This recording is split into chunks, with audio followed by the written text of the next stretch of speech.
In the United States, the murder clearance rate is at a 50-year low.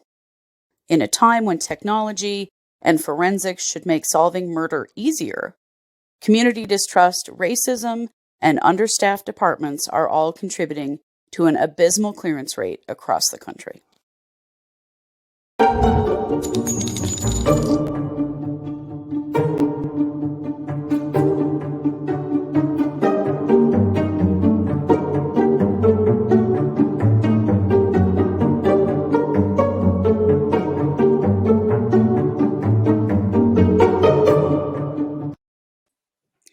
Hey, everybody. Welcome to the True Crime Squad. I'm Kristi Brower, here with my sister, co-host, and partner in crime, Katie Weaver. Hey, Katie. Hello. How's it going? I mean it's good. I have my cauldron of coffee. So Uh-huh. I got a new mug last week because I drink a ton of coffee in the morning. And this holds a whole pot of coffee. Holy, Like uh, what? not a giant pot. It's my French press, but I mean it's a lot. Yeah, it appears to be, but I guess if that's what you need, that's what you need. This is my morning routine to recover from sleeping. That's pretty hilarious. Well, this is I'm our loving it. Tuesday episode, and we do Yeah. have lots of interesting stuff to share with you today. Yeah. So, we're going to start. Katie's got an MMIW for us.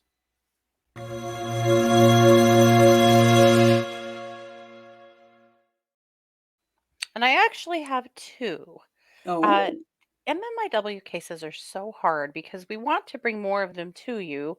Frequently, there's just not very much information. It doesn't make for yeah, a very long segment, but these stories deserve to be told and these faces deserve to be seen. So right. I'm actually going to bring you two today so I can hopefully do both of them a little justice here. First of all, oh gosh, this is such a hard case. So this is Arnoldine Simone Hill. And when Arnoldine was 4 years old, her mother was murdered. Hmm. Her mother, pardon me, Nancy Ann Hill, was murdered in 1999. And that obviously exposed Arnoldine to a horrible crime as well as, I think, a pretty challenging life. And she was from Anchorage. Okay. Yeah, And that's a rough way to start. yeah, for sure. So she was found murdered on January 9th, 2021 in Hooper Bay, Alaska. The last time they know for sure she was seen alive was December 10th, Mm, 2020. She was a known wanderer and was homeless by choice. At least that's what people who know her say. mm-hmm. Again, very hard life. Yeah. And her body was found in a pullout near milepost 81 on the Parks Highway north of Willow. She had been deceased for a few days by the time she was found. Now, remember, this is Alaska in the winter, so I can't even imagine how cold it was. Oof. But they did do an autopsy and ruled her death a homicide. They have nothing, nothing. There are no leads, there are no persons of interest. They don't have a clue what happened to Arnoldine. Wow. So, obviously, if you were to know something, contact the Alaska State Troopers. They are the ones that are in charge of this case. Uh, People who knew her said she was absolutely hilarious. She loved baking. She was a lot of fun to be around and was a really free spirit. And she's gone, and we don't know why. So, I just want to show you her face one more time. She was 26 when she was murdered.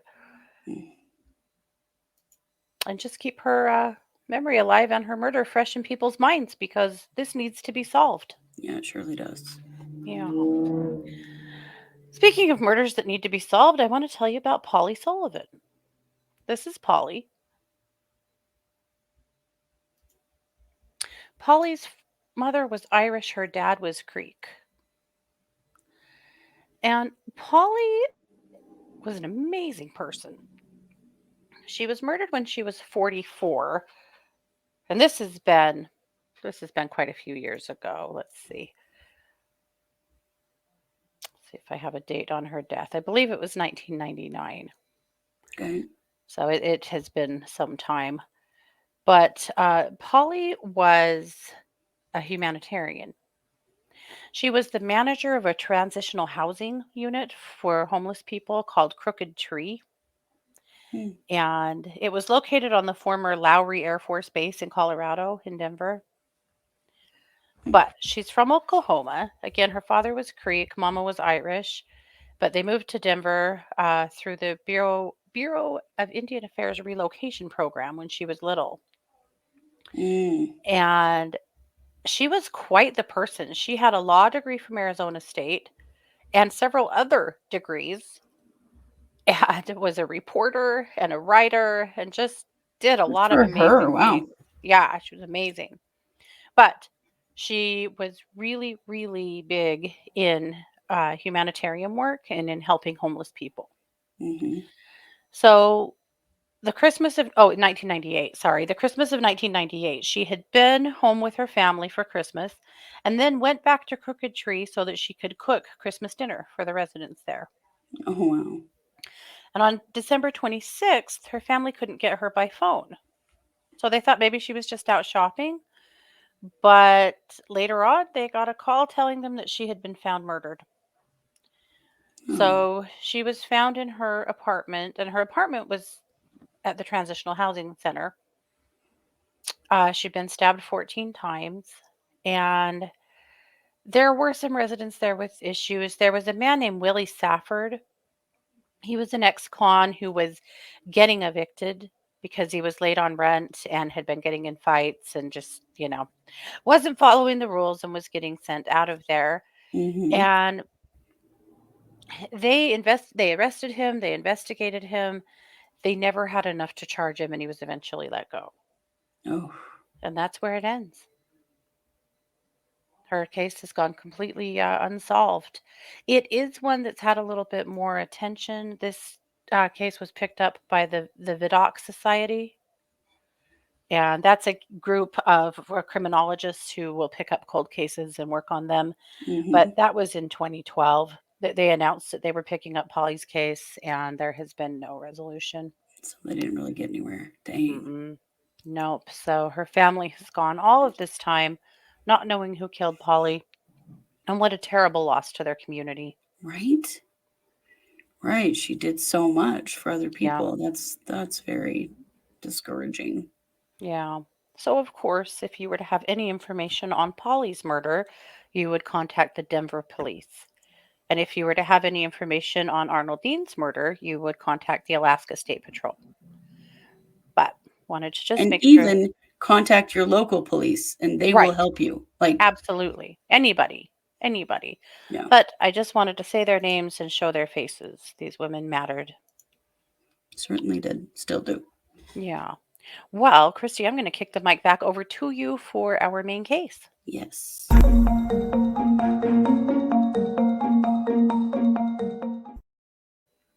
So, my story today is not actually about an individual case, but about a very alarming trend that is happening in homicide clearances. And so, I wanted to talk a little bit about the murder clearance rate. So, CBS News just released 2 days ago this big analysis that they've done of the homicide rate in this country and the closure rate, the clearance rate, and what's happening and why it's happening. Because what's happening is our homicide rate is at an all-time low. 50 years is as far back as we really track these things. Yeah. This is the lowest clearance rate in the US right now. And this is from 2020 because So not that homicides happening is at an all-time low, no, but but being solved is at an all-time solving. low. Yes. Okay. So this is from the 2020 statistics because that's the most recent ones out. These are released by the FBI. They are released in an incredibly archaic way that unless you have serious skill in this area, you wouldn't even know what any of it means. They are still using a process of tracking these kinds of things like murder solves in the way that they started doing it in 1960, which is Wow. ridiculous. Yeah. So, this team of investigative reporters worked on it as well as, and this organization is really interesting, and so I wanted to share with you about them. The Murder Accountability Project. They're tracking America's unsolved homicides. So they are a nonprofit of investigative journalists, FBI,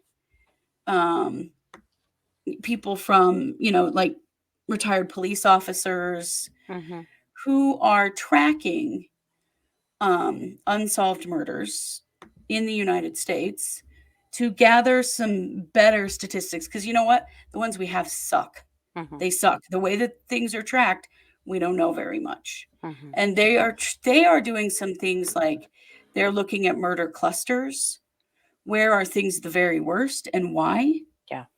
And, really helping us to figure out what the hell is going on in this country, Yeah. I think we have some pretty good ideas, but let me tell you some of the things that they have found. One problem is that the homicide rate in the US jumped in some large cities by 30% in 2020. Wow. Now, that was also the first year of COVID lockdown. So it's probably got something to do with that. Yeah. That's one reason that police are giving for their solve rates being so low is that they have had this giant increase in murders, but they have not had an increase in staff Right. to handle it. So a clearance rate is a tool that the police use to measure how well are they doing in these things. So the problem is that the definition of a cleared case is not always the same everywhere. That can mean solved, like we know who did it. They went to, they were went to court and were convicted, right? Yeah. But that is not the only way. And I find this is a little sketchy. So there are exceptional circumstances where they also consider them to be closed. That includes offender is dead. We've seen a lot of those. Yes. The offender is serving a sentence on another case. The victim refuses to cooperate. Shouldn't matter ever. Yeah. And then a few other things like extradition can be a problem, or the police know who did it, but they can't prove it. So they close the case with an exceptional solve and no one is convicted. So the numbers that we're getting are terrible, and they're actually even worse because of these exceptional solves that are, and they're just mixed in. There's no way to differentiate in the way that crime is tracked now. Yeah. So we don't know for sure Right. how many of those were exceptional clearances that weren't actually clearances. Wow. So I'm going to show you an image here. So this comes from the CBS article. These are state solve rates based on the information that they have from the FBI for 2020. Please note the states in gray, including ours, who refuse to report their crime statistics to the FBI.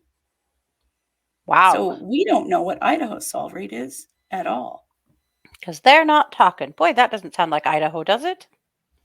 And yet it certainly does. So this is sort of a slide from red is very low to high to blue is high. Okay. And so, there's 2 blue. Yeah. Oh boy. 3 blue. But yeah, there's hardly, we're in a real bad place Yeah. with murders being solved right now. So let Mhm. me tell you a little bit more about what CBS found, Mhm. because this is important stuff. We need to know these things. This stuff Mhm. is important for us as voters, Yeah. as squad goals, Mhm. that we start taking a look at what are our local solve rates? Yeah. What are they? And what is being done to improve them? Because nobody's got a good one. Yeah. I think Mm. this matters a lot. This is one of the reasons why local elections are so very important, because Yeah. judges, prosecutors, sheriffs Mhm. are All elected. elected. Yep. And that is who's got the power to make these things happen. Mhm. We also have to look at what's happening in our state budgets. And there's been a lot of talk about like defund the police. And what that really means is take things that are not actually the police's job and use the money for those things to put money into other organizations who can then provide those services. For Right. example, like we have our new, it's going live on July 15th, 988 is going live. And 988 is a mental health crisis hotline like 911, Yeah. but you're calling 988. And when you call Mhm. 988, you don't need the police.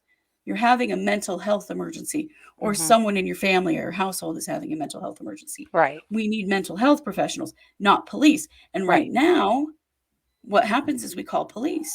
Mhm. So their time and their resources are being taken up by things that Mhm. really aren't their job. Right. And those cases aren't being handled necessarily appropriately either, No, because the police aren't trained to, right, at least not enough, you know.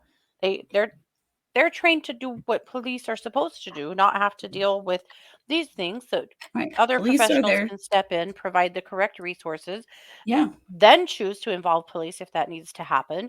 But exactly.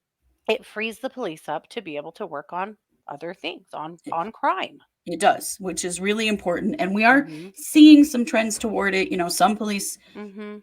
departments actually now employ social workers Mhm. that will go with them on certain calls. Yeah. And I've talked about this on here before, but I worked Mhm. for a domestic violence program that covered 5 counties, which was a huge amount of square miles in Idaho. Huge. Yeah. And we would respond on scene with the police and be the victim advocate, be the Yeah. crisis worker, the trauma worker, that kind of thing. Mhm.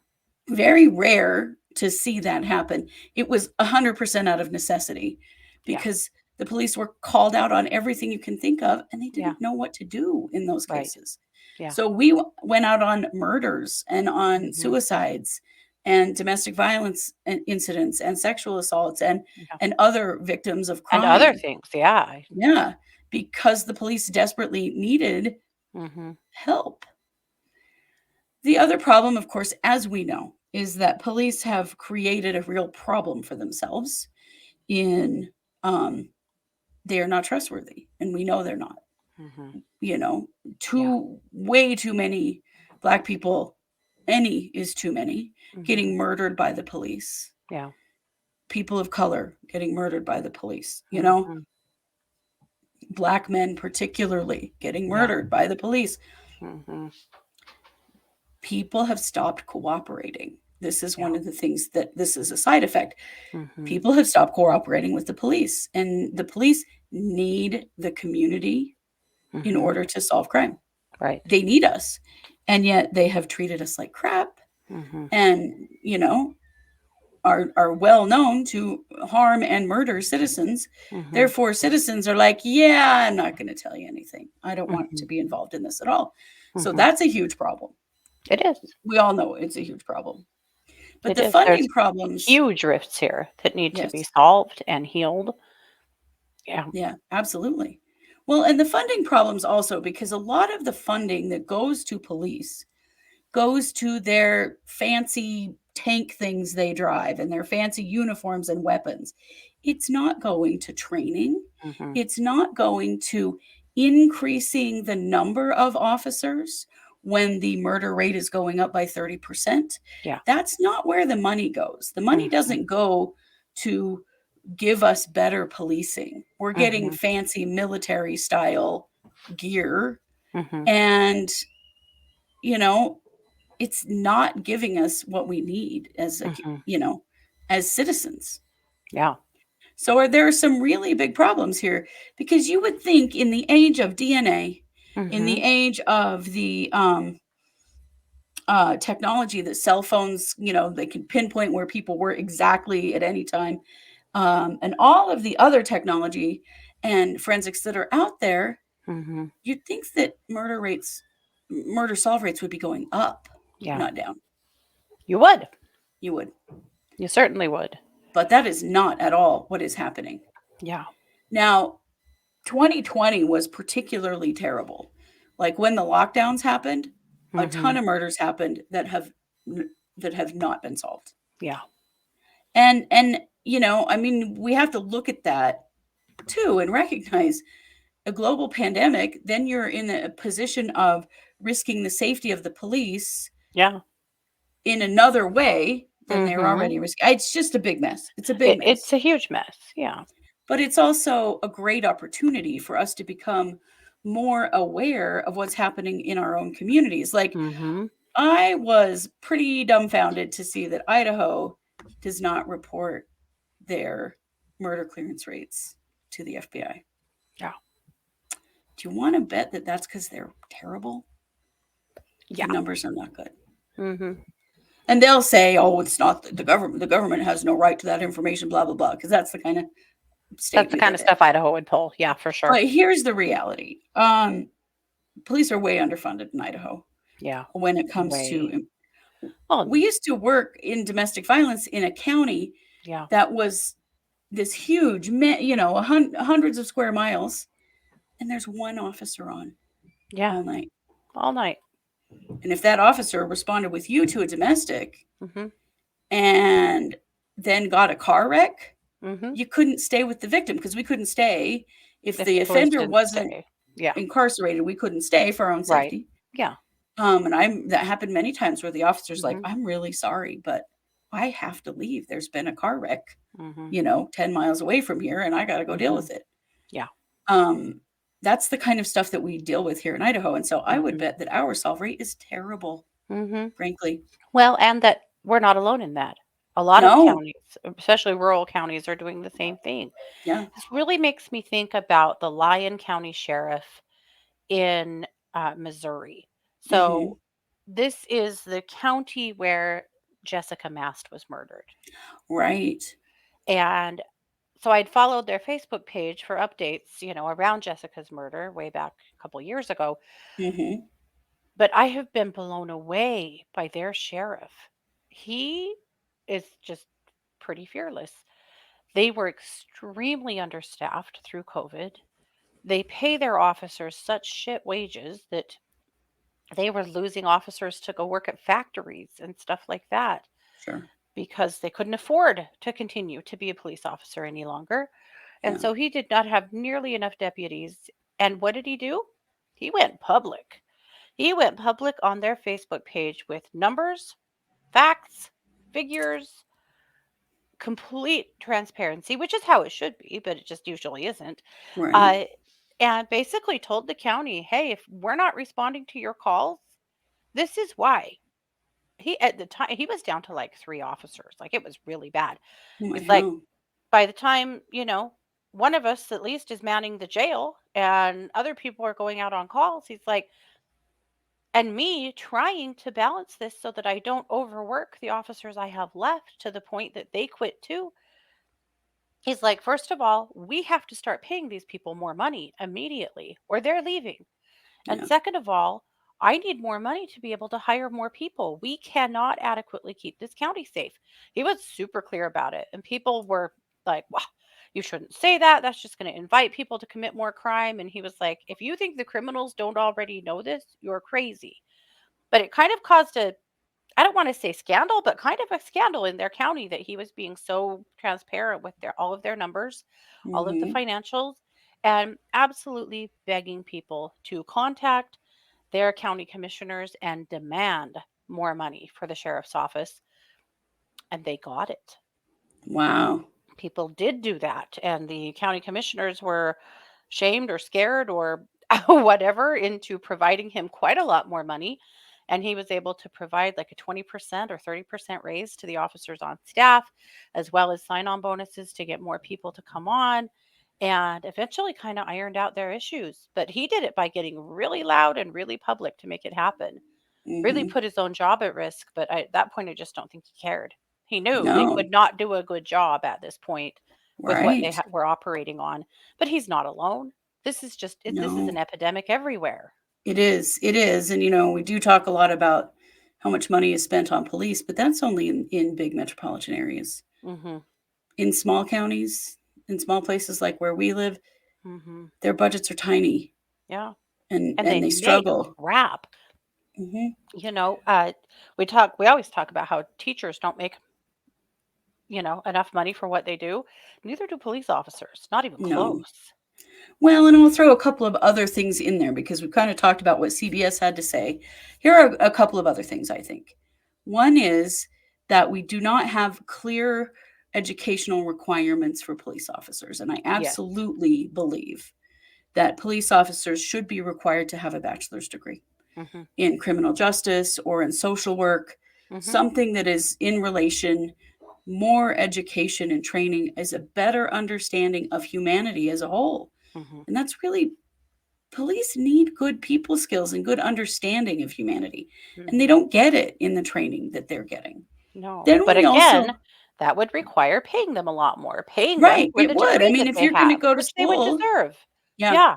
because, yeah, they would have to become competitive in their communities to Mhm. attract people into police work with a degree. Certainly. Yeah. If nothing else, detectives, you shouldn't be able to make detective unless you have a degree. Like, you just shouldn't, Absolutely. No. at all.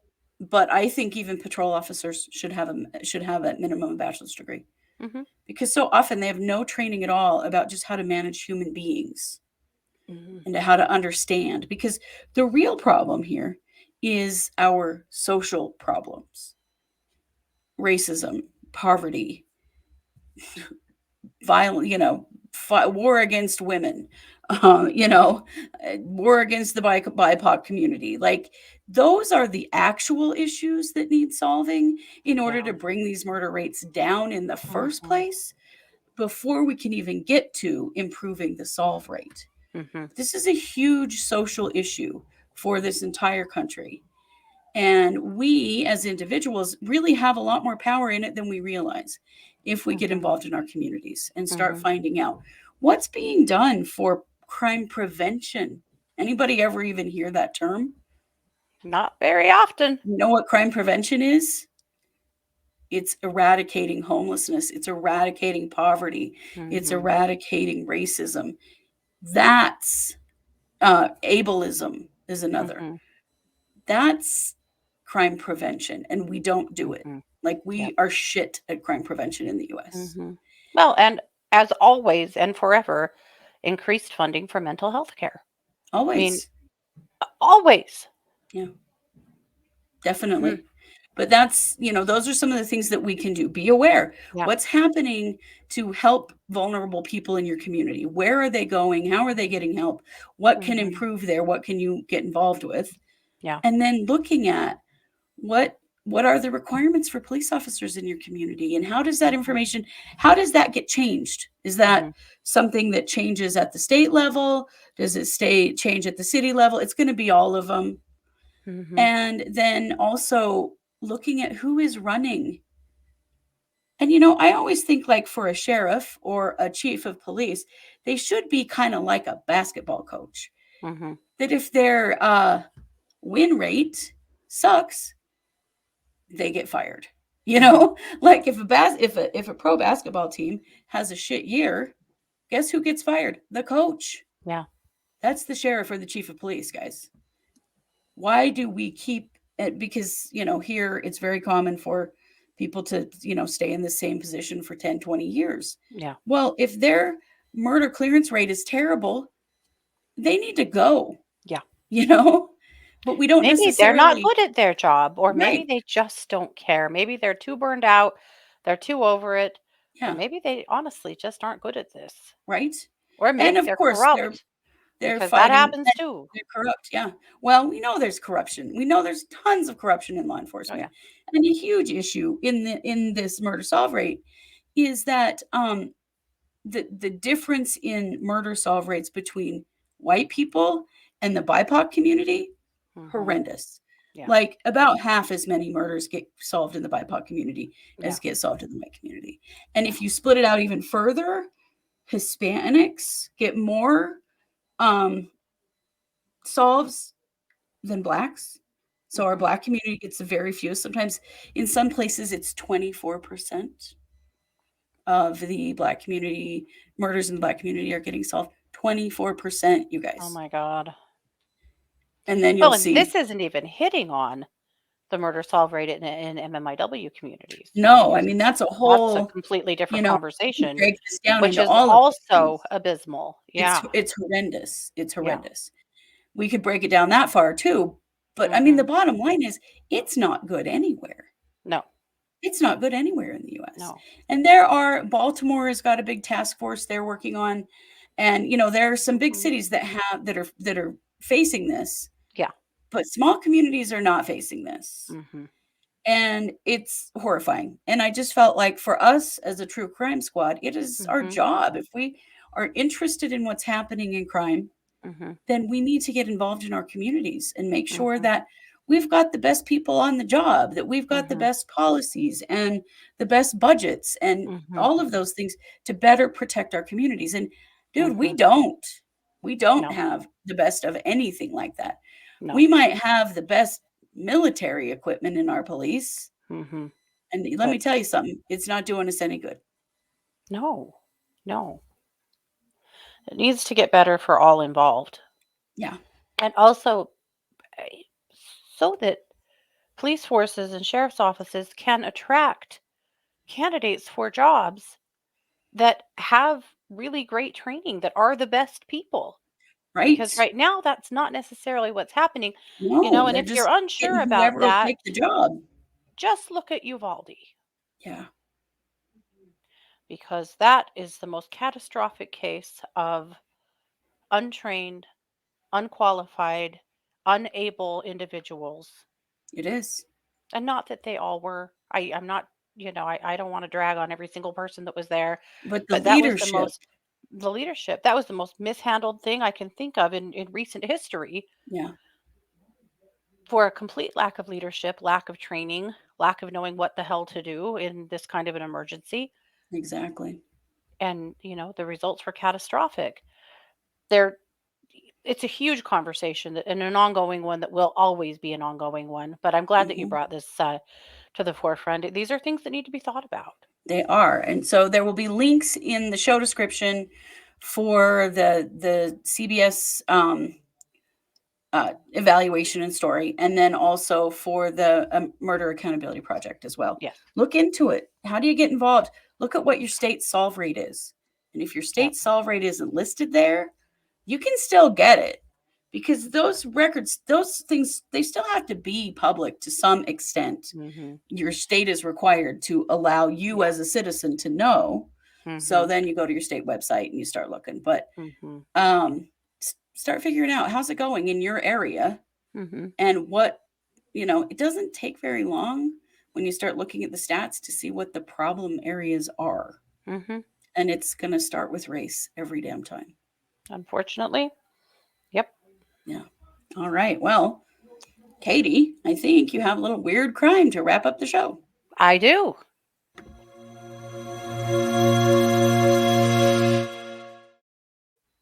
So, this genius right here, Oh, no. I know.